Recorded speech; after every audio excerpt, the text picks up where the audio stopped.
Oi, muito boa noite. Tudo bem com vocês? Muito obrigada pela presença nesta noite de segunda-feira, 19h03, horário de Brasília. Estou aqui animada, preparada para uma aula de Tira Dúvidas. Quero dar uma boa noite aqui para quem já está comigo ao vivo. Tudo bem, Maria José? Olá, Memphis já está aqui. Tudo bem com vocês, gente? Espero que sim. Toda segunda-feira, quando tem uma aula da comunidade pegando no seu pé, a gente separa um tema, falamos aprofundadamente desse tema, como a reflexologia pode ajudar, artigos científicos, né? Usamos aqui o nosso amigo Bob para protocolo e mostrar na prática como é que funciona. Quem de vocês já assistiu uma aula como essa aqui numa segunda-feira? Eu sei que a Maria José já, porque eu estou lembrando de alguns nomes. Quem mais? Boa noite, Antônia. Tudo bem, Noemi? Boa noite para vocês. Obrigada, viu, pela presença. Quem já assistiu uma aula aqui da comunidade pegando no seu pé, coloca aí para mim no chat. Eu quero saber quem é que já assistiu. Só que hoje vai ser um formato diferente, tá? Eu fiz uns stories no meu perfil do Instagram, perfil Pegando no Seu Pé, e lá eu coloquei que hoje eu faria um formato de tira dúvidas, tá? Ou seja, a noite aqui de hoje é para tirar dúvidas, tá? Que dúvidas, filhos? Dúvidas da reflexologia como técnica, ok? Como é que funciona a montagem de protocolos? Como é que funciona? O que eu devo fazer primeiro quando eu recebo uma pessoa, um paciente procurando um tratamento da reflexologia? Eu devo começar por onde, né? Profissão, que tipo de postura, que tipo de, enfim, eu devo me portar? Podem ficar à vontade nessa noite de hoje para fazer perguntas, tá, gente? Das mais variadas. Como é que vai funcionar?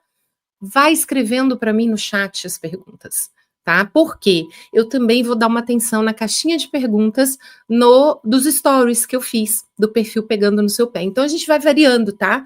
Eu respondo algumas perguntas aqui da caixinha, olho aqui o chat com as perguntas de vocês, e aí a gente vai trabalhando esse tirar de dúvidas nessa noite de hoje. Então, coloque aí a sua dúvida no chat, que eu vou fazer o possível para responder todas elas. Ei, Fabiana, tô vendo aqui alguns alunos, ex-alunos, é muito bom para mim. A Noemi falou que sim, já assistiu a aula. Quem mais? Tô vendo mais aluno aqui, ó, a Pedriza. Muito obrigada, viu, gente? Sejam todos muito bem-vindos. Eu vou começar aqui, então, com uma pergunta da caixinha, que é uma pergunta, inclusive, muito recorrente, tá? Eu acredito que vai tirar a dúvida de muitos de vocês aqui nessa noite de hoje. Agora, vou fazer a pergunta, presta atenção. Feliz boa tarde, ou agora boa noite. O que eu faço com uma pessoa que sente dores em todos os pontos da reflexologia? A pessoa sente dor no pé todo. E aí, o que eu devo fazer? Por onde eu devo começar? Gostou da pergunta? Eu já gostei. Vamos começar por essa pergunta hoje. Então, vamos fazer o seguinte: clica aqui embaixo, por favor, onde tem lá a setinha do compartilhar, e vamos convidar mais pessoas para estarem presentes nessa live. Quem pode se interessar numa live como essa? Terapeutas que trabalham com reflexologia, pessoas que estão começando agora na profissão, sabe? Fizeram um curso, estão começando a atender, mas ainda estão inseguros, ainda têm dificuldade de montar protocolo, não sabe muito bem por onde começar. Então, vamos compartilhar conhecimento? Então, clica aqui no compartilhar, envia aí para os seus contatos, né, que você acredita que vai fazer sentido essa aula de hoje, e convide mais pessoas para essa nossa live. Fechou? Faço minha parte daqui como professora e você faz sua parte daí em difundir esse bom conhecimento. Bom, então vamos lá.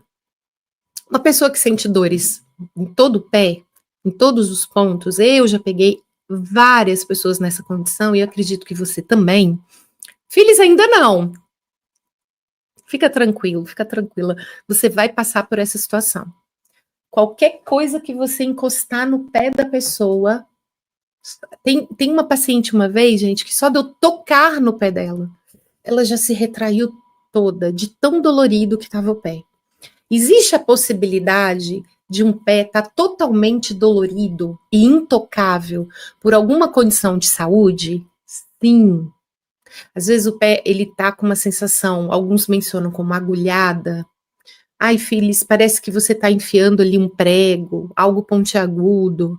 Só de tocar, aquela sensação de incômodo, queimação, é dolorido. Existe? Sim. Então, exemplo, pessoas com neuropatia periférica. Então, pessoas com problema de neuropatia, né, periférica, como no caso dos diabéticos, podem ter tanto uma sensibilidade a mais exacerbada nos pontos podais, quanto a menos, sabe? Não sentir os pontos. Ficar como uma dormência, por assim dizer. Ok? Então, pessoas com condições específicas podem ter uma sensibilidade aumentada nos pontos podais, ok? Eu atendi um paciente na semana passada, não, minto, há 2 semanas atrás, que iniciou o tratamento, ele teve Guillain-Barré, uma condição grave autoimune, e ele ficou com uma extrema sensibilidade podal, uma dor insuportável por uma neuropatia periférica grave e que teve lesão nos nervos, ok? Então ele de fato anda mancando. Filhos, como é que eu vou descobrir se é uma condição, uma doença, uma síndrome ou uma sensibilidade de sistema nervoso? Anamnese estratégica. Eu chamo no meu método de anamnese estratégica. Você precisa primeiro conhecer o histórico de saúde da pessoa, ok? Dadas essas explicações, essa contextualização das possibilidades, 90% ou mais das pessoas que têm todos os pontos muito doloridos é pela condição de sistema nervoso abalado. A gente chama de SNA. O que é um sistema nervoso abalado? É uma pessoa que está sob uma extrema condição de ansiedade, de estresse prolongado, crônico, sem que muitas vezes ela se dê conta, prestou atenção no detalhe? Sem que muitas vezes ela imagine que a pressão está tão grande assim, e o nosso querido pé, que tem nada mais, nada menos do que 70 mil terminações nervosas, vai indicar uma sobrecarga muito antes de uma doença aparecer. Então, se você toca no pé de uma pessoa e tá tudo dolorido, gente, sinal de alerta. Esta pessoa, muito provavelmente, por que eu digo muito provavelmente? Porque se não for uma condição de saúde, né, agravada e que gerou problemas ali nas terminações dos pés, aí você vai precisar trabalhar todo um sistema nervoso desta pessoa, ok? Qual é o termômetro? Com o passar do tratamento, estes pontos tendem a diminuir essa sensibilidade, o que é um indicativo de melhora desse sistema nervoso abalado. Agora, numa condição em que a pessoa não tem todos os pontos doloridos, e aí você vai começar pelos pontos mais doloridos, que normalmente são as áreas de queixa dessa pessoa, como a Antônia falou aqui, ó. Eu procuro os pontos doloridos e começo ali pelo emocional. O que acontece? Às vezes acontece da causa ser emocional, em grande parte das vezes, sim, mas pode ser que aquele físico, aquele fisiológico já está ali abalado, já está somatizado. O emocional já causou um problema físico. Então comece sempre pelas queixas, tá, gente? Comece sempre pela dor, pelo incômodo, e a partir daí vai montar um tratamento personalizado com um protocolo assertivo para essa pessoa, ok? Deixa eu ver se alguém já colocou pergunta por aqui. Ainda não? A Antônia colocou, devo seguir protocolos ou... Completa a pergunta para mim, por favor, Antônia. Devo seguir protocolos ou, enquanto isso, você já gostou dessa primeira resposta? Já atendeu alguém? Coloca aí no chat para mim, por favor. Sim ou não? Com o pé todo dolorido? Onde você encostasse estava assim extremamente dolorido? Sim ou não? Vamos interagir nessa primeira pergunta. E aí depois eu vou para as próximas dúvidas que vocês colocarem aqui no chat para mim, tá? Eu vi que o Davi já colocou uma dúvida aqui, e aí eu vou responder o Davi. Só coloquem para mim se vocês já atenderam ou não. A Cida Mello já colocou que sim, já atendeu. Quem mais, gente? E se você não atendeu, coloca também, por favor, não.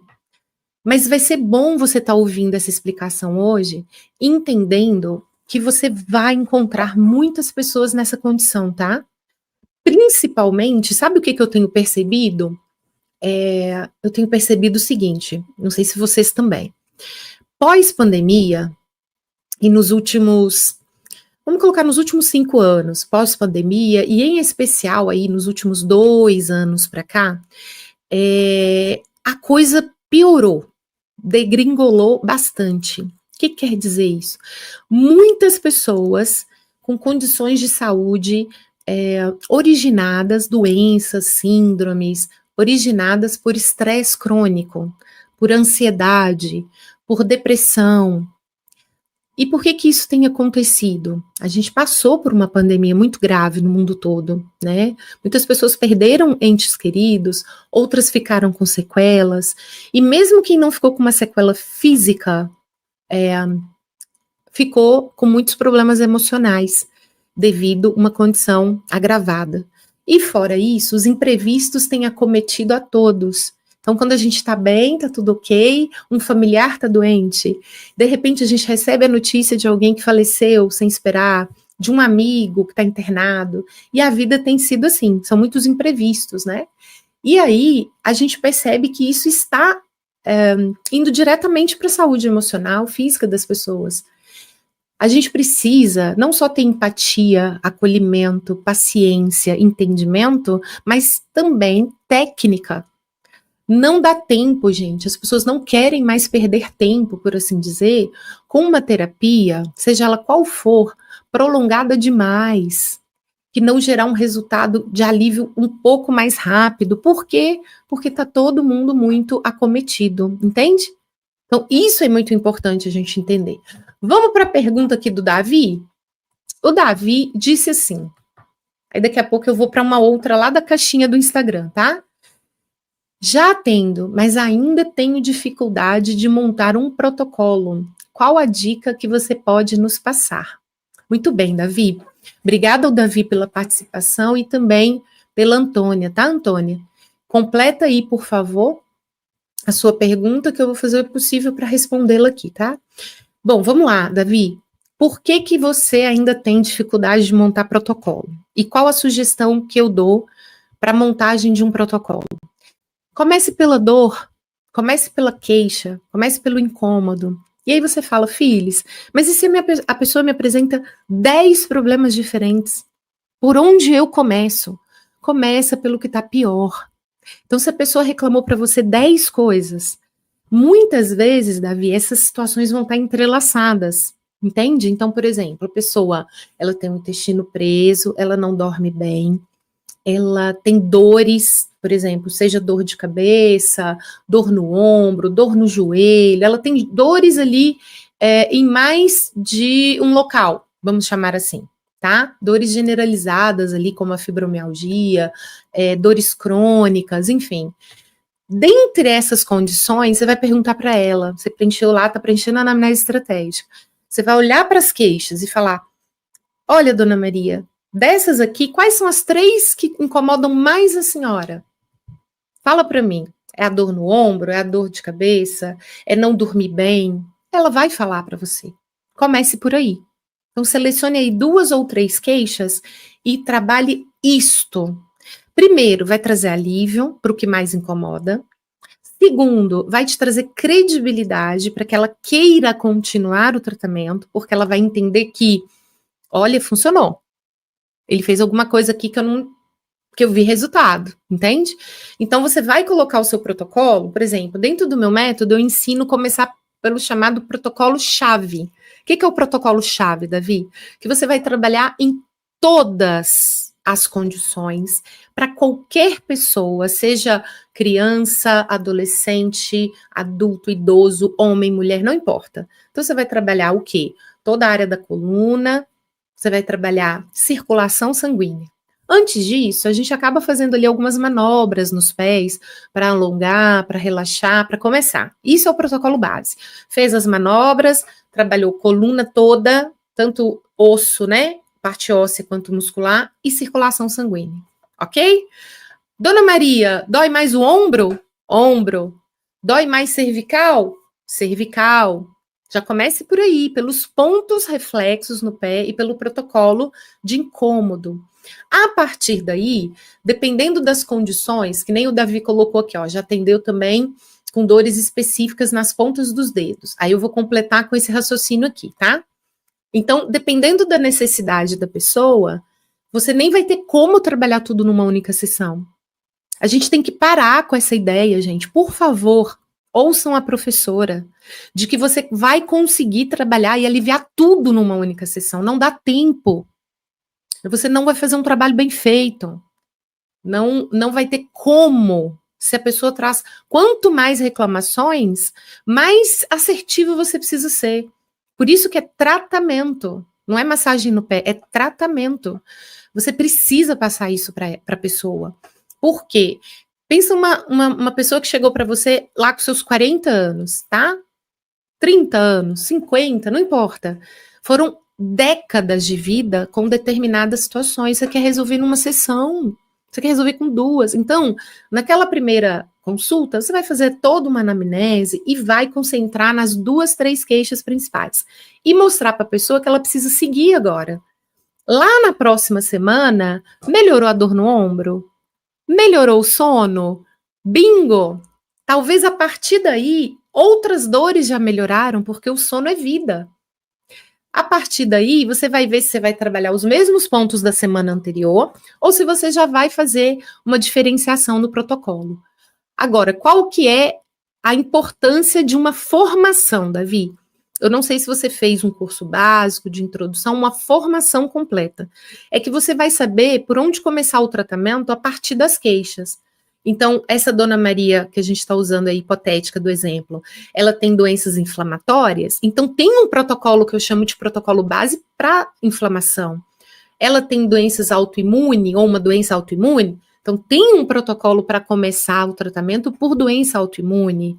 E assim, porque isso vai facilitar para você, aí você não vai ficar perdido. Por onde que eu começo? Queixas e depois um protocolo base. E a terceira etapa é personalizar, conforme a necessidade. Agora, essas dores específicas aí na ponta dos pés, Davi, tem que ver. Você fala na ponta aqui, ó. Deixa eu me certificar. Esta ponta aqui, bem nas pontinhas aqui dos dedos, se for nessas pontinhas aqui, a gente entende que essa área aqui é a área de pescoço e aqui é a área de seios da face, ok? E bem aqui na pontinha mesmo dos dedos, imagina que o hálux aqui é toda a região da nossa cabeça, cabeça mesmo, né? Aqui, ó, crânio, e lá dentro os pontos do cérebro. Então, todas essas bem pontinhas aqui, é como se você estivesse trabalhando toda essa área aqui, ó, né? Se a pessoa é uma pessoa que tem muita dor de cabeça, por exemplo, e ela tem toda essa área, até do. Se for uma pessoa que está até com couro cabeludo sensível, pode ser que ela reflita nessa sensibilidade na pontinha dos dedos.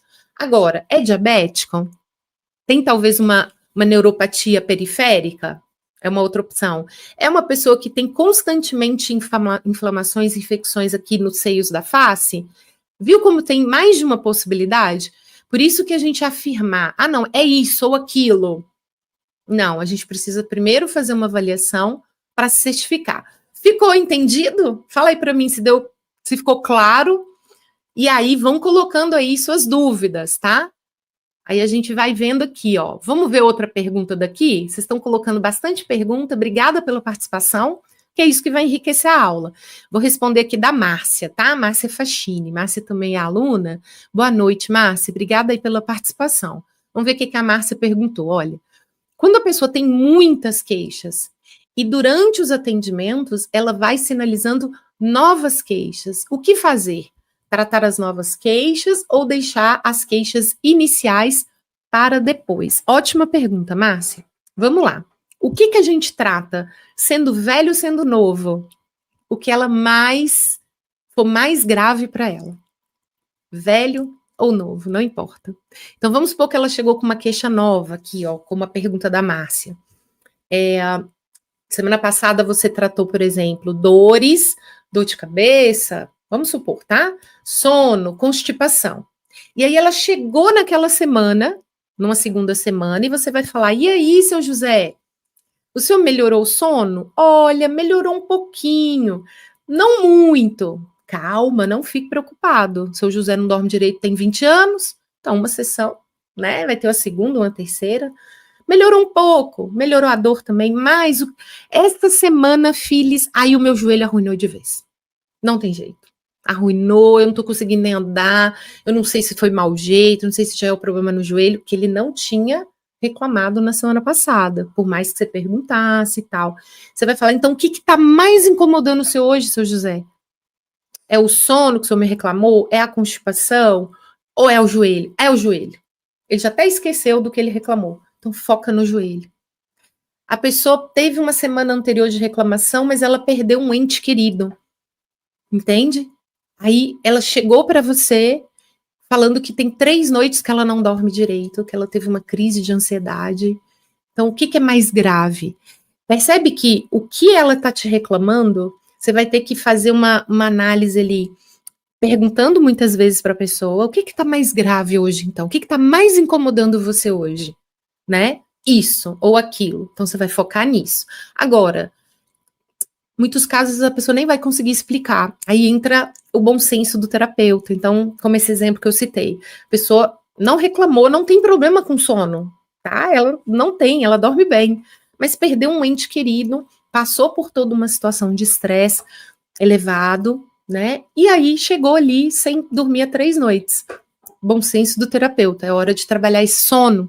Porque se ela continuar sem dormir, também nada do que você fizer vai fazer tanto efeito.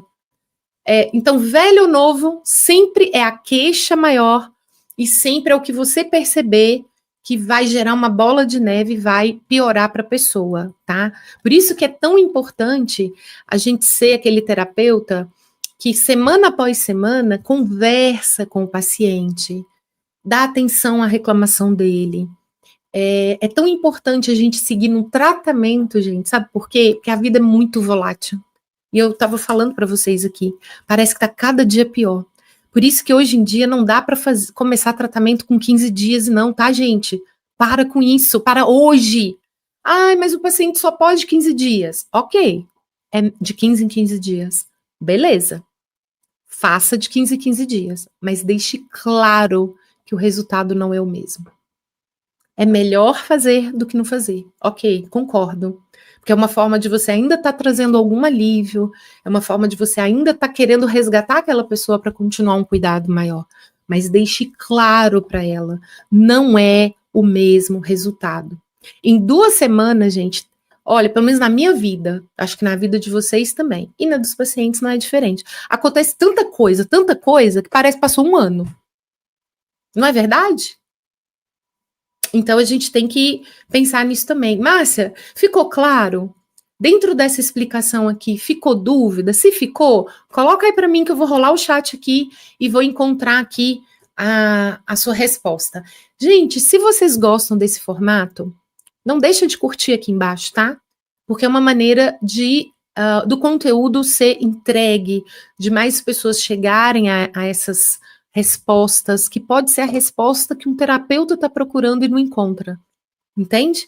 Então, é um suporte que ele precisa e não está tendo. Então, vamos passar conhecimento. Isso é sempre válido, tá? Então, não deixa de curtir, não deixa de compartilhar, não deixa de fazer comentário abaixo do vídeo, tá? Ai, filhos, todo mundo pede isso.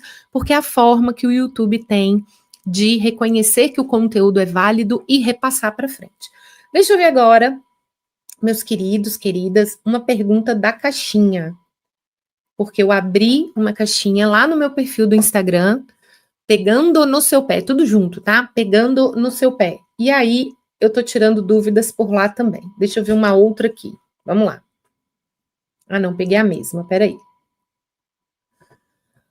Como a reflexologia pode ajudar na evolução do trabalho de parto? Gostei dessa pergunta. Profunda. Como a reflexologia podal pode ajudar na evolução do trabalho de parto? Já tive esse privilégio, tá? De ajudar pessoas com indução de trabalho de parto, com um parto humanizado, mais natural, chegando próximo, né, para ganhar o bebê, enfim. Foi muito bom. Agora, você sabia que a reflexologia ela pode contribuir com isso também? Com uma evolução, uma naturalidade do trabalho de parto? Coloca aí para mim, sim ou não? Sabia ou não? A Márcia respondeu aqui, enquanto vocês colocam, tá? Perfeito, obrigada, era uma preocupação, porque eu tentava trabalhar os pontos das primeiras e ainda incluir as novas, e por isso a minha dúvida em relação ao tempo de estimulação. Isso mesmo, Márcia. A gente sempre vai dar atenção ao que é mais grave do momento, né? E aí não dá tempo mesmo de trabalhar tudo. Agora, se a queixa anterior, ela tá ligada àquela queixa atual, que nem eu citei do sono, né? Aí você vai precisar separar um tempo certinho para ambas as queixas, para não deixar de trabalhar as principais, tá?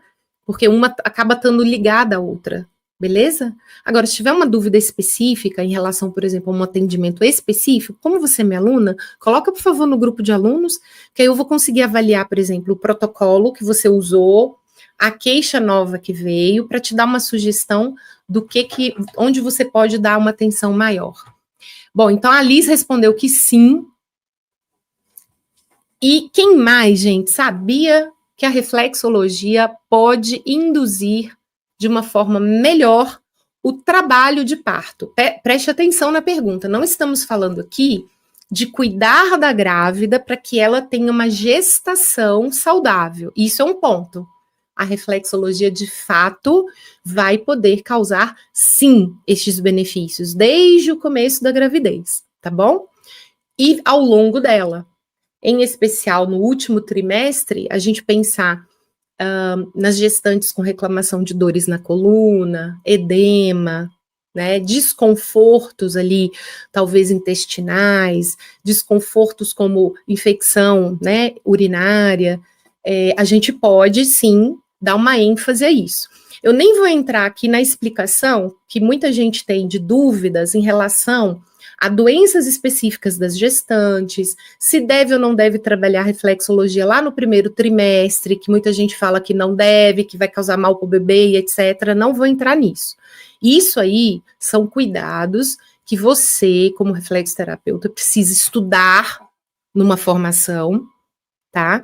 Estudar a aula voltada para atendimentos, quais os cuidados dos atendimentos às grávidas, porque grávida não é tudo igual, né? Tem grávida que vai ter algumas doenças pré-existentes, outras grávidas vão desenvolver diabetes gestacional, como uma gravidinha que eu tô agora no momento, outras grávidas vão ser hipertensas, outras grávidas não terão problema algum e terão dificuldade no trabalho de parto e por aí vai. Tem grávida que vai te procurar sabendo que descobriu a gravidez, e aí você vai ter uma análise entre fazer ou não fazer no primeiro trimestre, e tem grávidas, como também eu estou cuidando dessas duas do momento, que estavam comigo há meses antes, engravidaram e seguem o tratamento. Tá vendo como que tem muitas variações? Não vou entrar nisso. Isso aí tem que aprender quais os cuidados, tá bom? Vamos falar do finalmente. A pessoa já está lá nas últimas semanas, em especial na última semana, e você está cuidando. E aí, induz o trabalho de parto, um trabalho de parto mais natural? Sim. O que fazer? Você vai trabalhar bastante a área do cérebro, mas em especial aqui, ó, a hipófise, tá?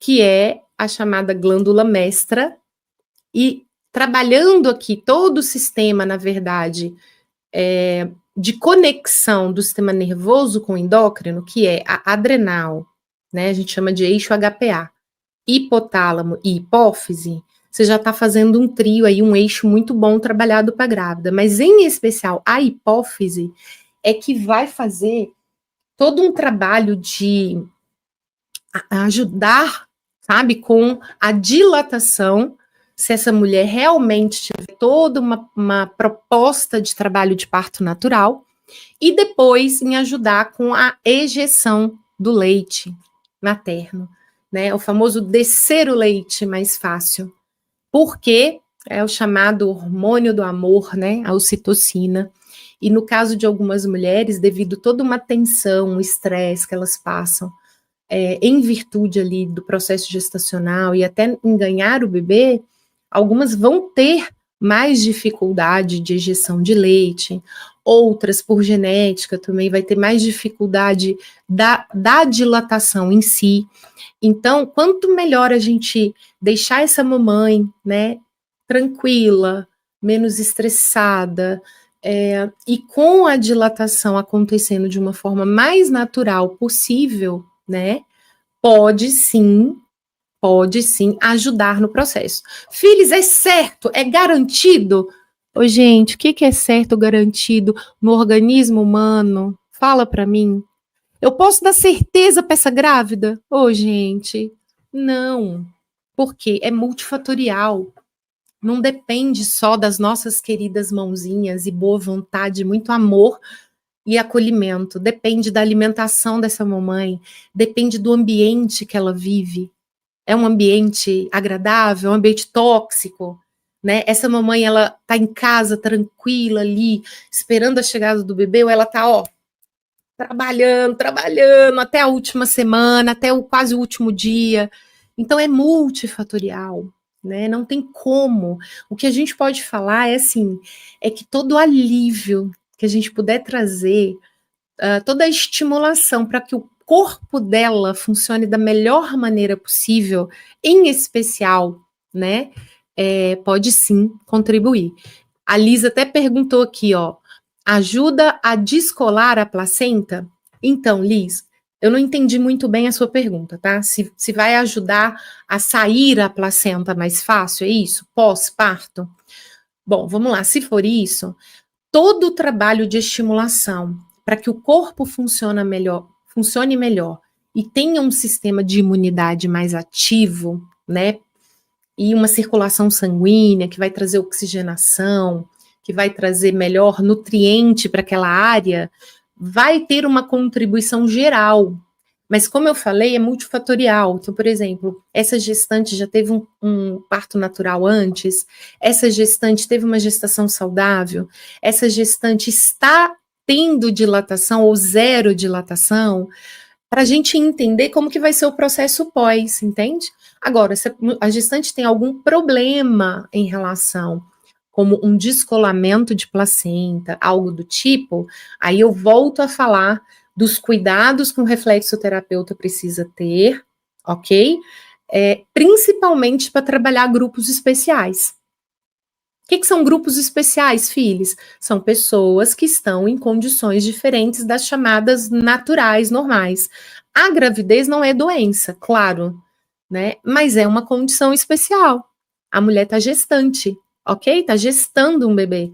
Então, grávidas, hipertensos, diabéticos, cardiopatas, pessoas com doenças neurodegenerativas, tudo isso são grupos especiais. A gente precisa saber o que fazer em cada caso, ok?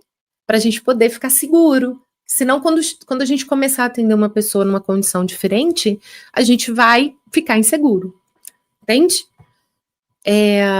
Dalva, você colocou um monte de ponto de interrogação, mas eu não entendi exatamente o que você gostaria de saber.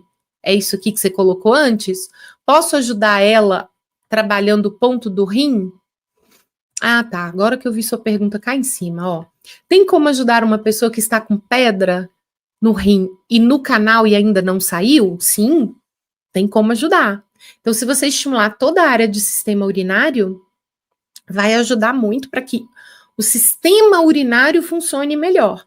E aí, se você souber onde exatamente essa pedra, né, pelo exame foi constatada, então digamos que ela esteja no canal da uretra, por exemplo. Então, você vai estimular e dar uma ênfase no canal da uretra, tá bom? Ah, não, essa pedra ainda está nos rins, é uma outra condição. Mas, independente disso, pode ajudar. E trabalhe bastante circulação sanguínea. Filhos, é garantia que a pedra vai sair? Não, gente. Lembra, é uma estimulação natural.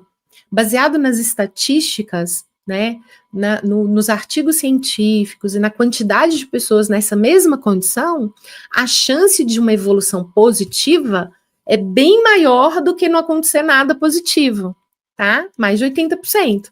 Agora, se a pessoa está num quadro em que ela tem outras doenças, outras condições que podem dificultar esse trajeto desse cálculo, dependendo da medicação que a pessoa faz uso, tudo isso vai influenciar no resultado final, tá bom, Dalva? E obrigado por todo mundo que está participando, tá, gente? Isso é muito importante, muito mesmo, tá? Alice, boa noite, Alice. Costumo sempre voltar algumas perguntas do relatório anterior. O cliente sente-se priorizado. Que maravilha!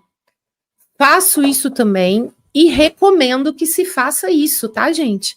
É para isso que a gente tem o que eu chamo da anamnese estratégica. No meu método ali de formação, eu chamo de anamnese estratégica, que vai te estabelecer a estratégia.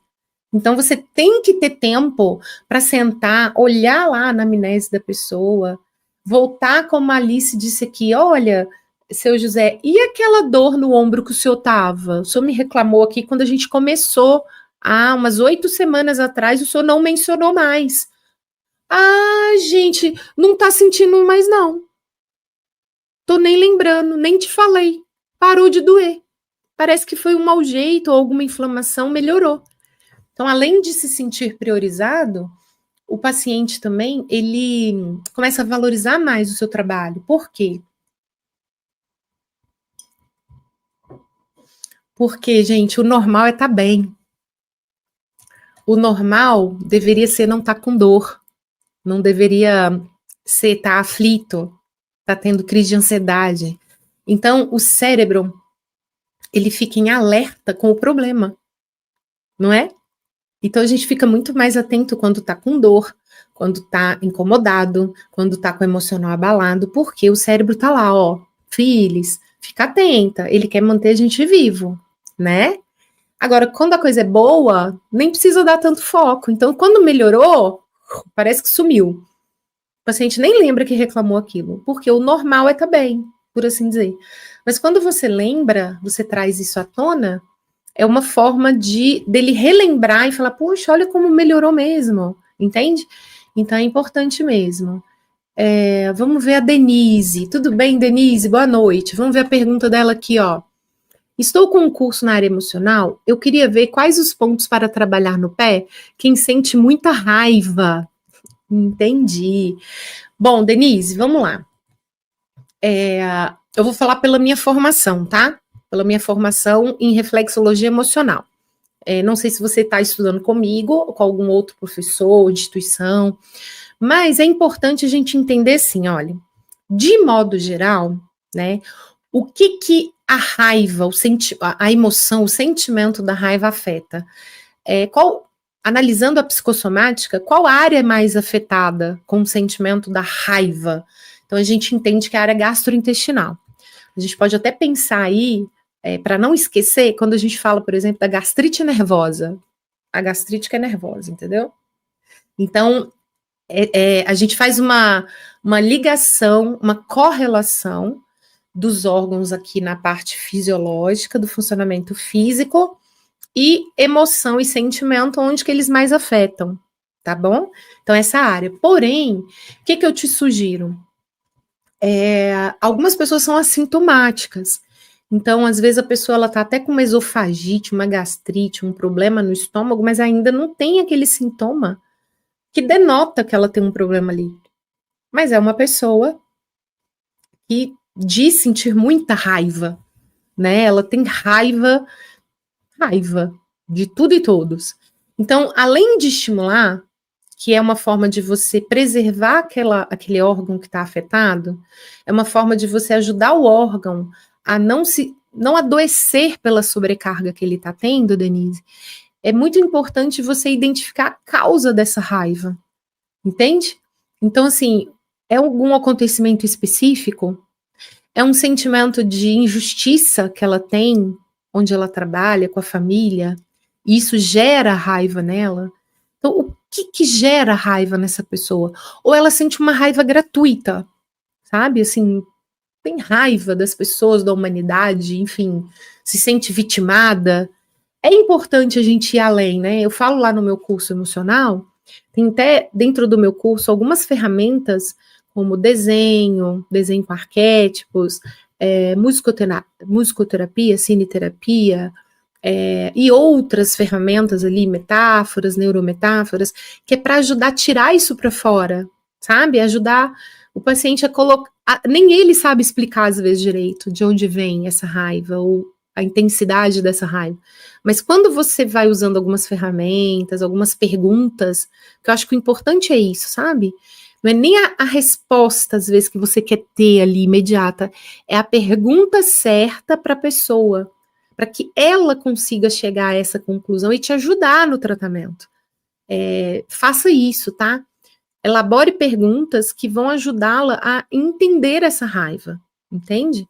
Agora, fazendo um adendo aqui, que é bem importante, é assim, muitas pessoas, elas têm alguns transtornos mentais, elas têm alguns transtornos de personalidade, elas têm alguns problemas psicológicos que foram desenvolvidos por trauma, por vivências ali tóxicas, ruins, e aí isso pode levar a um mau funcionamento cerebral, em que a pessoa não tem regulação emocional. Ela não consegue se regular. E aí o problema não é só a raiva. Qualquer coisa que gera frustração, que gera sentimento de rejeição, de abandono, ela pode se sentir angustiada por coisas que em si não gerariam esse sentimento, entende? Que não gerariam essa intensidade. Mas como ela tem um transtorno, a forma que ela vê o mundo e a forma que ela sente é amplificada. Deu para entender? E aí, se você vai chegando às causas dessa raiva, causa, e não consegue identificar muito bem, nem a pessoa, mas é uma raiva momentânea, eu tenho uma explosão e não consigo me controlar, e depois volto ali ao normal rapidamente. Você pode e deve estimular as áreas afetadas, como eu falei, né, da área gastrointestinal, mas você também precisa fazer ali uma análise do histórico da pessoa, porque às vezes alguns transtornos levam a essas explosões de raiva, entende? E aí vão continuar sobrecarregando o órgão, porque o que tem que tratar, na verdade, não é só o órgão, é alguma área cerebral. E aí você pode trabalhar essa área cerebral no pé também. Quer um exemplo? Vou citar um exemplo rápido, tá? Pacientes com TDAH, transtorno de déficit de atenção. Que isso, filhos? Foco, concentração. Ai, gente, se TDAH fosse só por assim dizer, tá? Se fosse única e exclusivamente foco e concentração, é muito mais do que isso. E uma das características bem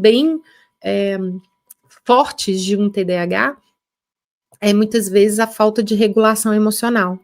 E aí a falta de regulação emocional gera alguns episódios de raiva, e aí tem que trabalhar essa área afetada pela estimulação podal, além do órgão que é afetado pela emoção, pelo sentimento em si. Deu para entender? Clareou?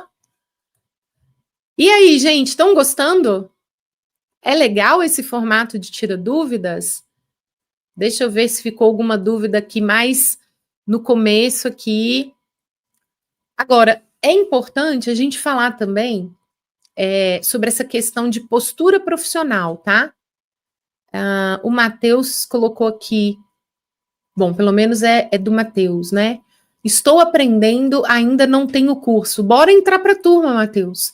A questão é, gente, eu aprendo reflexologia, tá? Eu queria chamar essa atenção aqui para a questão profissional. Eu aprendo reflexologia porque o meu desejo é me auto-aplicar, para me aliviar algumas dores, para eu dormir um pouco melhor, para eu cuidar do meu filhinho pequeno que tem um determinado problema de saúde, mas aí eu quero aliviar, né, ou potencializar o tratamento que já faz, quero cuidar de alguém da minha família ali, um amigo, é uma coisa, entende? Existe ali um conhecimento da reflexologia que pode te ajudar, sim, a trabalhar algumas queixas principais, né? Eu quero ajudar meu intestino a funcionar melhor, ele é muito constipado, eu quero ajudar o meu filho porque ele gripa muito, então eu quero trabalhar uns pontos de imunidade, ou a minha mãe, que é hipertensa, a pressão dela não está controlando, então eu quero ajudar a trabalhar algum pontinho ali para ajudar nisso. Isso é uma coisa. Existe esse conhecimento mais ali direto, mais básico, mas que vai ajudar muito. Agora, se você atende pessoas nas suas mais variadas necessidades, doenças, complicações, cada hora vai aparecer uma necessidade diferente, um quadro diferente. Pessoas como a Márcia Fachini falou aqui, com várias queixas, e às vezes cada semana uma queixa nova. Se você está nessa condição hoje, gente, você precisa fazer uma formação. Sabe, eu falei nos stories hoje assim, não pule etapas. O que eu vejo são muitos reflexoterapeutas que fizeram um curso ali para atender pessoas ali próximas, trazer algum tipo de alívio. É uma reflexologia para atuar em casa, não desmerecendo, não porque você vai fazer qualquer coisa com o seu familiar, seu amigo, não é isso. Mas é para um emergencial, é para ajudar, não para tratamento. Se você é uma pessoa que está atendendo pessoas e pretende ampliar esse atendimento, isso é profissional, gente. Você está lidando com a saúde das pessoas. Então, por isso que de tempos em tempos, eu abro oportunidades como essa que eu abri aqui para as minhas 2 formações, que estão num preço diferenciado, tá? Os links estão aqui abaixo da descrição desse vídeo. Tem telefone de suporte também que a gente pode estar te enviando o link, caso você fale, tá bom, filhos, entendi. Então, eu sei que eu tenho que me preparar melhor. Eu sei que eu tenho que estudar melhor. Entender melhor os sistemas do organismo, saber como é que funciona, porque se eu não souber primeiro como funciona, como é que eu vou montar um protocolo? Então, formação neurofisiológica. Ah, mas e o emocional? Que nem isso que eu falei agora, né? Como é que eu vou saber que áreas cerebrais afetam o quê? Tem que ter método, você tem que saber o que você vai fazer, um passo a passo para montar esse protocolo. Porque ora você vai atuar com TDAH, ora com autismo, ora com doenças neurodegenerativas como Alzheimer, Parkinson, ora você vai atuar com doenças autoimunes, mas que afetam áreas neurológicas. E aí? Você sabe pelo menos conversar com esse paciente? Porque se você não souber nem conversar, como é que você vai ajudar ele? Entende? Então, eu vejo e atuo nesse mercado há 20 anos. 20 anos, gente, não é pouco tempo, não. Modéstia à parte, é uma jornada longa. E os últimos anos, de 2017 para cá, dando aula. Então, eu vejo todo tipo de pergunta, eu vejo todo tipo de comportamento, eu vejo todo tipo de dúvida, que é mostrando para mim que, infelizmente, tá, grande parte dos profissionais tem muito despreparo para estar atuando. Sabe quando você fala assim, eu sou reflexoterapeuta, mas na verdade não é. Por quê? Porque não estudou para ser. E aí o que acontece? Reflexologia, é porque um aperto no pé, uma massagem no pé, nem precisa estudar tanto assim. Bom, perdi até a fala, né? Tudo precisa estudar. E não é só estudar, tá? Eu falo que são os 3 A's. Você tem que estudar, que é o aprender, só que depois você tem que aplicar, para daí aprimorar. E esse aplicar aqui, gente, é muito mais do que você só pegar no pé das pessoas. Você foi lá numa aula, aprendeu um passo a passo. Então, peraí, deixa eu executar. Então, deixa eu pegar um papel e caneta e deixa eu montar esse protocolo aqui. Deixa eu quebrar a cabeça aqui. Vou perguntar à professora. Perguntou a professora, porque no meu caso eu tenho um grupo de alunos, né? E lá no meu grupo de alunos, eu não dou resposta pronta. Quem fala assim, mas eu quero pronto o protocolo. Gente, protocolo eu sei fazer. Eu sei fazer. Se eu não te ajudar a ser autônomo, o que é o autônomo, o terapeuta autônomo? Que ele sabe por onde começar, pelo menos. Ele pode não saber como dar sequência. E aí o grupo tá lá, é para isso mesmo. Eu tô lá no grupo olhando pessoalmente para tirar essas dúvidas. Ponto. Agora, se você também não se apropriar e falar, deixa eu testar, deixa eu estudar aqui, montar o meu protocolo, eu vou perguntar para filhos, olha aqui. Eu vou olhar esse protocolo e falar, olha, faltou isso aqui. Inclui isso aqui por causa disso, disso e disso. E para isso, gente, você precisa botar a mão na massa. O que é a mão na massa? Não, a mão no pé. Então, quando eu falo assim, preencha a anamnese, e aí eu começar a te falar assim, você atendeu uma pessoa, tá? E isso? E aquilo? E aquilo? Para eu conseguir te falar que protocolo você tem que montar, o que você deve fazer, eu não vou fazer como a maioria dos reflexoterapeutas, que tenta adivinhar o que a pessoa tem e o que ele vai mexer no pé. Isso não funciona, gente. Você tem que saber detalhes do que está acontecendo na vida da pessoa. Por quê? Porque às vezes é um detalhe que vai fazer a diferença entre o resultado e o não resultado. Entre você enxugar gelo. Infelizmente, tem muito terapeuta enxugando gelo. Por quê? Porque a pessoa não tem resultado. E ela não tem resultado, muitas vezes, porque você não está trabalhando no protocolo certo ou não está dando a devida orientação. Porque às vezes a questão não é o aperto certo aqui, não. É a pergunta certa. Você quer um exemplo? Vou citar um exemplo para vocês. Deixa eu só ver aqui se tem mais perguntas aqui para o final. Vou citar um exemplo para você entender o que é uma orientação correta. E aí, você vai entender que às vezes a pessoa vai ter resultado com uma orientação sua. Isso é ser terapeuta, gente. Tá? Isso é ser terapeuta e você usa a abordagem, como no meu caso, da reflexologia. Mas tem alunos que são terapeutas da reflexologia, mas trabalham com massoterapia, trabalham com acupuntura, trabalham com várias outras abordagens, homeopatia, tá tudo certo. Independente da abordagem, você tem que saber direcionar. Faz sentido? Para daí você saber o que fazer. Então, a diferença entre um resultado meia boca e um resultado top é você ter este preparo. Filhos eu ainda não tenho, então vamos avaliar por quê. Tá faltando uma formação? Tá faltando um suporte lá devido, né? Para que você não saia com dúvida. Tá faltando o quê exatamente? Vamos pensar juntos, tá bom? E muitas vezes o que tá faltando é você aprender a fazer, só isso. Ai, mas eu que não coloco na minha cabeça, filhos, eu não consigo entender. Não, calma. Às vezes não é porque você não está conseguindo entender, é só porque o caminho não está tão claro para você, não está tão, sabe, óbvio. Mas se você aprender, você aprende. Gostou? Você aprender, você aprende. Vou citar um exemplo para vocês, gente. Tinha uma paciente minha, uma senhora, cheia de problemas de saúde. Quando eu falo cheia, cheia mesmo, tá? Todos os problemas de saúde que você imaginar, ela já ali mais ou menos com seus 60 anos, ela tinha, tá bom? Hipertensa, diabética, um problema no coração e por aí vai. E aí, mas a queixa principal dela, já que ela tinha vários médicos que cuidavam muito bem dela e tratando comigo já há algum bom tempo com a Reflexo. E uma queixa principal que ela tinha era um inchaço nos pés.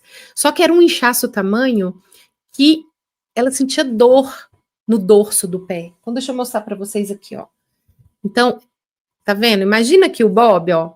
E aí, imagina se o Bob tivesse até aqui de inchaço, ó. Então, era o pezinho dela. Principalmente aqui no maléolo, ó, que é esse ossinho. Aqui quase não se via, mesmo tocando aqui no maléolo, quase que eu não sentia o ossinho do maléolo dela, que ficava bem inchadinho. E um pé mais do que outro. E ela ficava muito feliz, porque toda vez... tô tentando lembrar o nome dela. É tanta gente que passa na vida da gente, né, que eu agora fugi o nome dela. Mas ela ficava muito feliz, porque sempre que ela chegava, os pezinhos dela estavam assim muito, muito inchados e doía muito.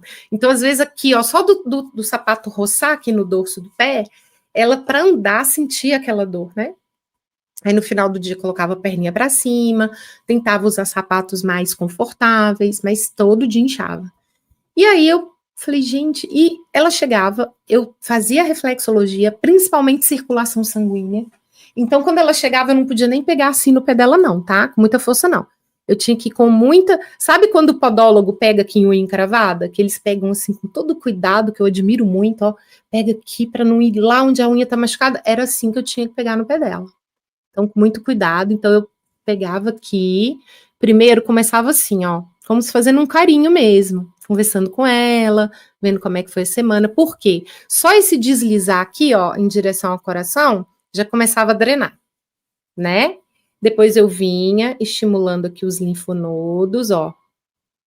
e vinha drenando aqui bem suavemente, ia fazendo isso até o pezinho desinchar, para daí eu conseguir pegar com mais tranquilidade no pé e trabalhar os pontos reflexos. Então, tinha ocasião que eu ficava 10 minutos aqui, ó, só nessa drenagem inicial. Feliz, mas você não faz o protocolo-chave? Sim, gente, mas tem que ter bom senso. Como é que eu vou pegar para manobra aqui no pé, e o pé todo inchado, dolorido, como é no caso das gravidinhas, né, das últimas semanas? Então, primeiro, salva essa sessão, você começa drenando. E depois vai alongar, vai relaxar o pé, né? E fazer ali com muito cuidado a circulação sanguínea para partir para os outros pontos. Gente, no final da sessão, ela fazia assim, Phyllis, olha, e eu tinha que olhar, tá? Sapato saindo do pé. Eu chegava aqui, quase não cabia o meu pé no sapato, e agora, olha pra você ver, toda vez que eu saio daqui, eu saio assim, caminhando com o sapato até largo. Mas aí amanhã tá inchado de novo. Mas eu sei que não é reflexologia, porque todas as outras coisas ficam bem. É só isso que volta. Será que eu tenho alguma veia deficiente? Será que tem alguma coisa que está prejudicando? E nós começamos a investigar juntas. Então, eu peguei a anamnese estratégica dela, fui estudar a anamnese, fui ver se passou algum detalhe, não consegui encaixar o que poderia ser. Ela tinha feito uma cirurgia na perna que inchava mais, ela tinha feito uma cirurgia de varizes, né, mais delicada, tinha tirado ali um pedacinho de uma veia, então isso era um motivo para que esta perna de fato inchasse mais do que a outra, mas para o edema que ela tinha em ambas as pernas, não, porque ela já tinha passado por avaliação médica, tinha feito novos exames e tal. O que poderia ser? Então, fomos avaliando, e aí passou ali umas 2, 3 semanas, até que num dia, analisando lá a anamnese, fazendo novas perguntas para ela, eu falei com ela, dona fulana, me fala uma coisa, quando que a senhora lembra que começou esse inchaço que piorou? Aí ela parou para pensar, porque eu moro numa cidade muito quente, então na época do verão era bem pior, e ela falou assim, Feliz, não tem muito tempo não, isso deve ter 1 ano para cá. Opa, tem um detalhe aí. Isso teve alguma influência no protocolo que eu montei, gente? O que vocês acham? Não necessariamente. Essa informação não me trouxe tanta mudança no protocolo. E aí eu continuei na sessão. Falei, olha, 1 ano atrás, qual foi os médicos que a senhora fez ali, consulta e tudo? Porque como ela tinha alguns problemas, né, muitos problemas de saúde, ela não lembrava. E aí eu falei, então tá, eu vou de novo fazer uma análise aqui das medicações que a senhora faz uso, tá? Quais dessas medicações aqui a senhora toma mais de 1 ano? Aí ela olhou e falou, essa não. Essa não tem muito tempo que eu tomo, não. Aí eu olhei, era um hipertensivo. O médico trocou esse remédio aqui, não tem muito tempo que eu tomo. Mas não tem muito tempo, meses ou 1 ano? Ah, não, já tem 1 ano. Ela não tinha certeza, tá? Mas aí eu circulei a medicação, fui lá no Google. Google, me ajuda, Google. Olhei lá. Um dos efeitos colaterais era edema em membros inferiores. Pensei, pode ser. Tem alguma coisa a ver com o protocolo, gente? Eu mudei alguma coisa aqui no protocolo dela? Não. Eu estava pegando errado em alguns pontos aqui? Não. E aí eu falei, então vamos fazer o seguinte, se existe essa possibilidade, a senhora vai conversar com o seu cardiologista. Esse que passou esse remédio. Ah, mas ele é muito bom, Phyllis, porque ele manteve a minha pressão estável, tá? Ela teve um problema cardíaco, Sidneia, mas não muito grave, tá? A Sidneia perguntou se ela tinha algum problema no coração, gente. Ela teve, mas não muito grave, era controlado, mantinha ali, nada como ela não tinha feito cirurgia no coração, ela não tinha marca-passo, não. Ela tinha algum probleminha assim, mas muito controlado, muito dentro do quadro estável, ok? Aí ela foi no cardiologista, conversou com ele, e ele falou assim, olha, dona fulana, vamos trocar esse remédio da senhora? Por quê? Como a pressão estabilizou, eu vou passar um outro que é um pouquinho mais fraco, e nós vamos acompanhar. A gente não mexe em remédio não, tá, gente? a gente não troca, a gente não diminui dosagem, não é a gente, é quem passou o remédio, o médico, tá bom? Então ela conversou, ele fez essa troca, porque ele falou com ela assim, olha, não é comum, tá? As pessoas reclamarem, porque não é um sintoma comum. Mas realmente ele fez uma avaliação, a perninha da senhora tá bem inchadinha mesmo, e 3 em cada 10 pacientes podem ter esse sintoma. Quer dizer, é um número bem menor, mas pode ser o caso da senhora. Então nós vamos passar um outro, vamos continuar medindo, vendo se a pressão vai manter estável. Senão a gente volta pro remédio, porque é custo-benefício, né, gente? A pressão estável tem que dar mais atenção do que o inchaço nas pernas, nos pés, ok? Resolveu o problema. Acabou o inchaço das pernas. Como algum inchaço? Sim, porque ela tem problemas já, né, vascular, mas não o tamanho, a intensidade do inchaço que ela tinha com a reclamação de dor ao caminhar e tudo mais. Acabou. Então, qual é a explicação? O remédio estava causando este efeito colateral. Então, não era eu que estava fazendo um trabalho deficiente, ou um protocolo incompleto, o que mudou neste tratamento dessa senhora? E mudou a vida dela, da reclamação que ela tinha. Uma orientação. A senhora vai fazer isso, isso, isso. Conversou com o médico aceitou o desafio, trocou e ela ficou bem na queixa dela. Entendeu o que é ser terapeuta? Por isso que eu bato na tecla, entende? A Lourdinha até colocou aqui, ó, excelente trabalho. Obrigada, Lourdinha. Lourdinha é minha aluna, minha mentorada. Obrigada pela confiança no meu trabalho. Mas a questão, gente, o meu desejo como professora é formar estes profissionais. Que às vezes a pessoa passou na mão de vários profissionais e ela continua com a queixa. Existem situações que ela vai continuar com a queixa, gente? Sim ou não? Na opinião de vocês, terapeutas que estão aqui comigo nesta noite de hoje, existem situações que as queixas vão continuar, mesmo você fazendo um excelente trabalho, montando um excelente protocolo, mesmo você se doando, estudando, dedicando, sim ou não? Vão ter problemas que vão continuar com aquela pessoa? Mesmo você fazendo tudo isso, dando essas orientações, a pessoa buscando ajuda, informação. É isso aí. Vão sim. A Márcia já colocou aqui. Obrigada, viu, Márcia, pela resposta. A Alice também. Vai, gente. Infelizmente. Vai sim. Tá? Por quê? Porque às vezes já teve uma lesão, né? A pessoa teve um problema neurológico, lesionou. Às vezes a pessoa passou por uma cirurgia, lesionou o órgão também. Às vezes a pessoa já tem um problema emocional crônico, né? E você não vai com a reflexologia trazer uma solução permanente para o problema dela. Mas independente disso, alívio você pode trazer. Sabe aqui, ó, o mundo tá todo problemático, barulhento de problema que eu digo, né? E aí a pessoa chega e respira fundinho assim, sabe? E sai um pouquinho aliviada de tanto problema. Esse é o nosso papel. Então, assim, vai ter situações que, infelizmente, a reflexologia vai atenuar, vai amenizar.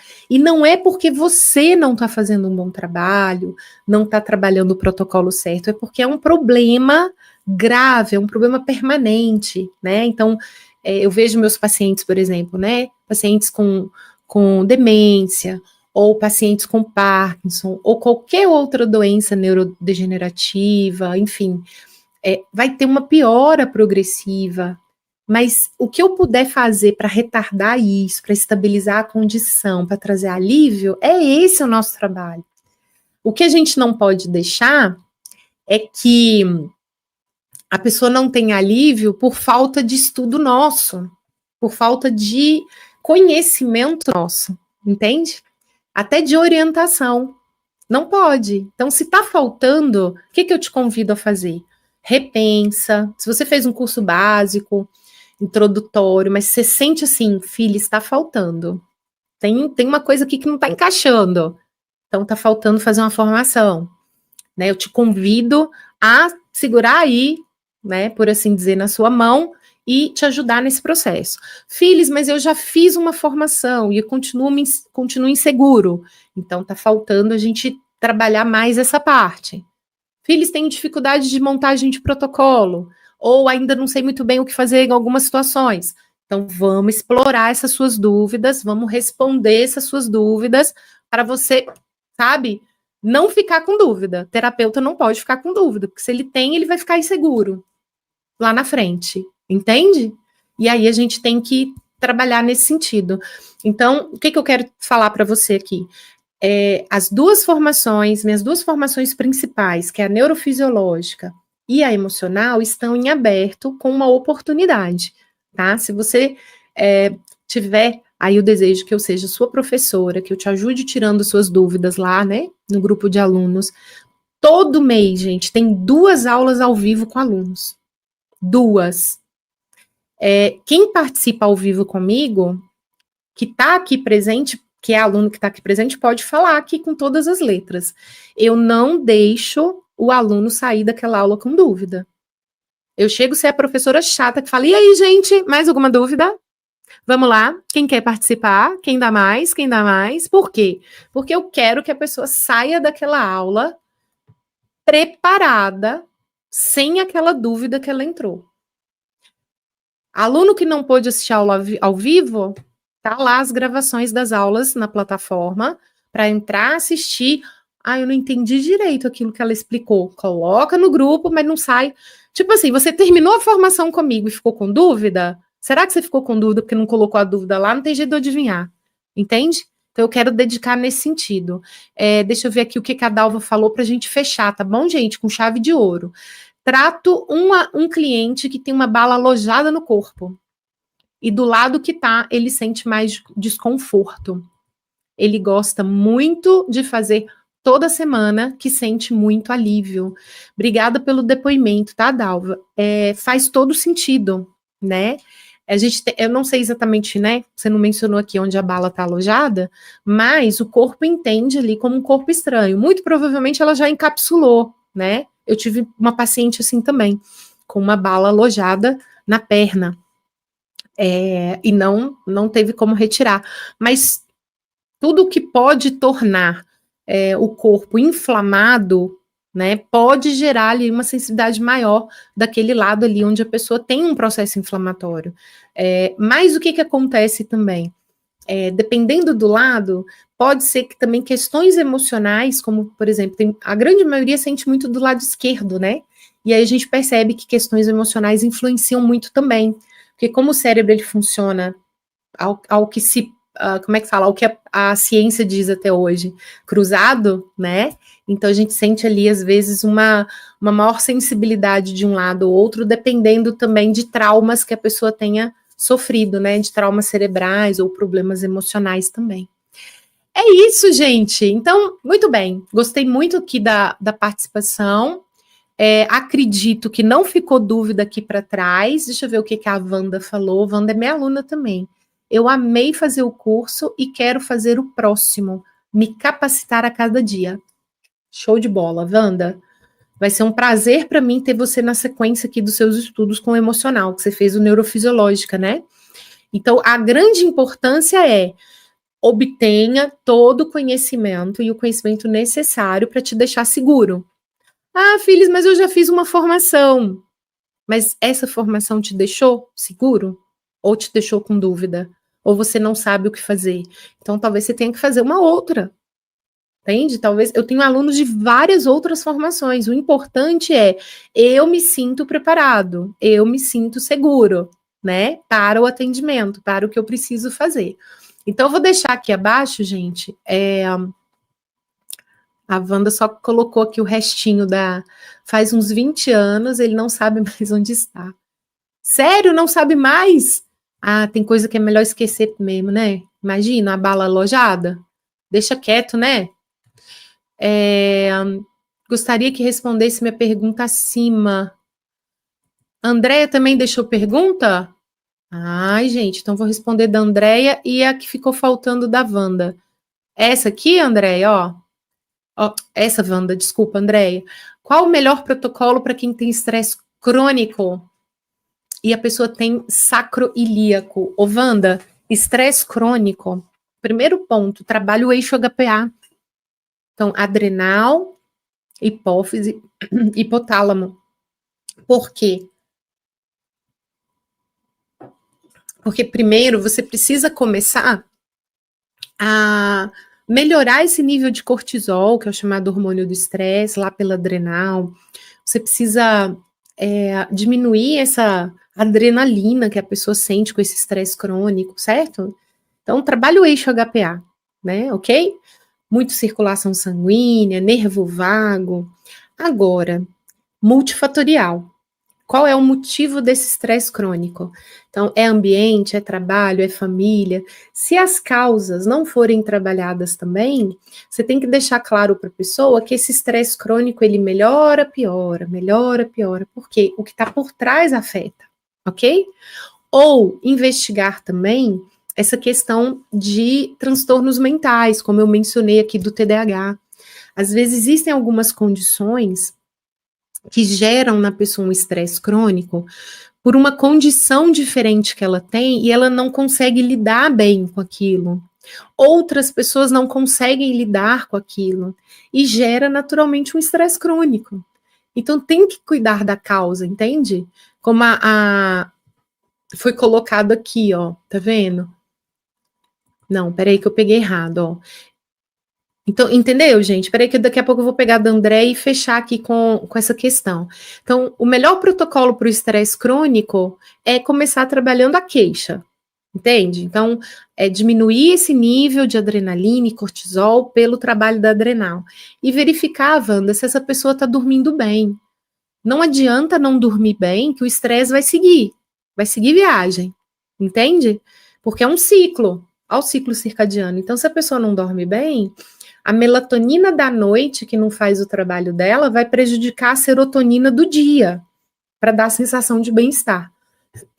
Então, tem que olhar isso. Agora, o sacroilíaco é exatamente o quê? Tá com um processo inflamatório, para trabalhar a região de sacro. Então, vai ter que estimular essa região e entender também o que gerou esse processo aí, entendeu? Fez sentido? Deu para entender?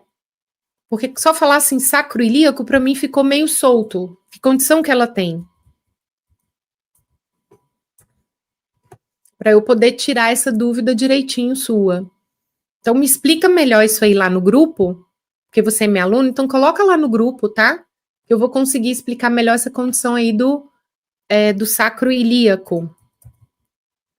Peraí que saiu a janela aqui, gente. Espera só um pouquinho. Voltar aqui onde eu tava, tá?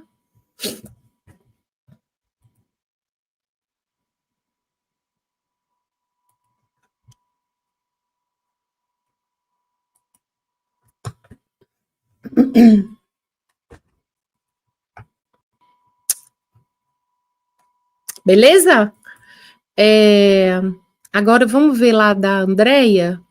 A Andréia pediu para responder a pergunta dela. Deixa eu ver se eu acho aqui, Andréia.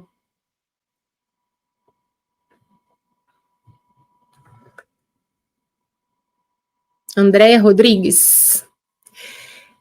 Senhora saudável, de 84 anos, artrose, artrite e sem cartilagem no joelho. Andréia, quando a pessoa tem um problema de doenças inflamatórias, como, né, enfim, você citou aí, mesmo que esteja saudável, existe um desgaste natural, né?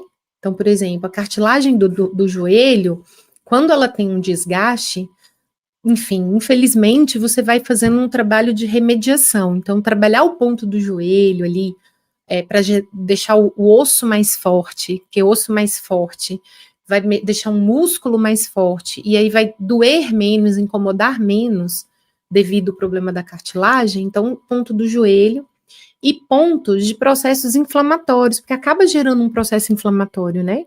Então, quando você trabalha timo, fígado, baço e circulação linfática, você está ajudando em todo o processo inflamatório. Então, como você falou aqui da artrite, por exemplo, todo it no final você vai trabalhar um processo inflamatório.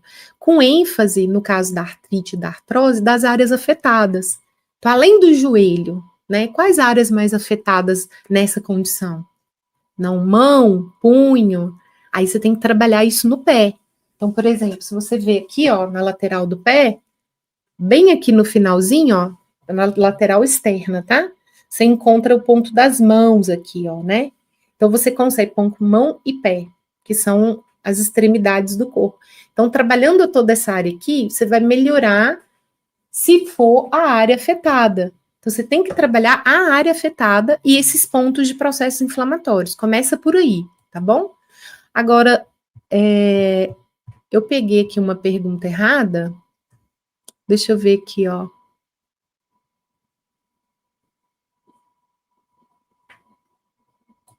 A reflexo acorda do coma pós-trauma? Depende, né, Liz?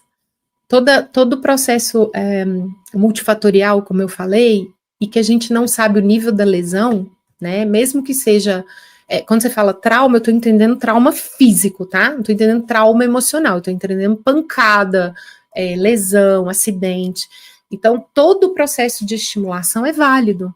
Até o toque na pessoa vai ser válido. Então, só que a gente tem que entender que dentro de ambiente hospitalar, caso seja, também tem alguns cuidados que a gente precisa ter, até mesmo em relação ao respeito à equipe que está ali lidando e tudo mais, tá bom? Caso não seja parente, lógico, né? Enfim, se você é uma profissional que vai estar atuando nesse caso, mas sempre é válido a estimulação. Agora, eu queria só fazer um comentário aqui, ó, que eu não vou deixar passar, não, e aí eu vou fechar com esse comentário do TDAH aqui, ó. É Matheus? Matheus que colocou isso aí? Ou quem é que tá aí assistindo? Ó, eu tenho TDAH e penso muito para aprender. Isso desmotiva. Deixa eu falar uma coisa importante, né? Eu falei aqui dos transtornos e tudo. Eu entendo de coração que qualquer condição que a pessoa tenha que traga um trabalho a mais para ela se dedicar e estudar e entender, pode trazer sim uma desmotivação, tá bom? Porque vai exigir mais esforço, mais dedicação, mais empenho para que você consiga se desenvolver e aprender para, né, poder aplicar em outras pessoas e tal. E qualquer dificuldade que a gente tenha na vida, seja por transtornos, seja por ambiente familiar, seja por dificuldades familiares, financeiras e outras, sim, pode ser desmotivador. Mas, gente, não, eu falo que às vezes o problema é a solução. Deixa eu explicar melhor.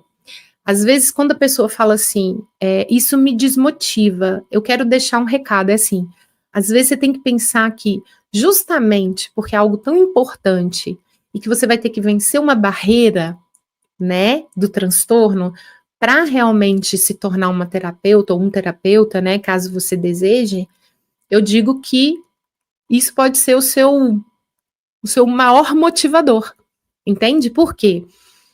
Eu sou TDAH, gente. Eu não costumo falar isso com frequência ou aberto assim, porque a gente não quer dar a impressão de que dificuldades que a gente tenha sejam motivos para desistência ou sejam motivos de vitimismo. Não é esse o caso, tá? Mas como TDAH que sou, eu digo que sim, a gente tem um nível de dificuldade maior para alguns aprendizados, para algumas situações, e pode ser muito desmotivador de fato. Mas pode ser também o que eu falei, um motivo a mais para você falar assim, mesmo que eu tenha que me esforçar mais, mesmo que eu tenha que gerir melhor minhas emoções em algumas situações, é possível. E uma coisa é verdade, né? O TDAH ele costuma ser criativo. Então, use do que se tem, né, favorável e não desista. Talvez o que está faltando, o que está atrapalhando, não é o TDAH, né? É você ter um passo a passo do que fazer, é você ter ajuda, Sabe por quê? Eu falo que dentro das minhas formações, gente, o que eu acho muito importante, eu acho fundamental, talvez tão importante quanto os vídeos gravados da formação, é o suporte. Não adianta você ficar com dúvida de um curso, ou não ter como tirar essas dúvidas e tem barreiras para conseguir sanar suas dúvidas. Não. Você tem que ter um ambiente aberto, propício para você não ficar com dúvida. Porque é isso que vai te formar um profissional capacitado, seguro, para sair lá na frente sozinho depois. Entende? Então, pensa nisso, tá? Que eu falei, não desista por uma questão de uma maior dificuldade numa coisa ou outra.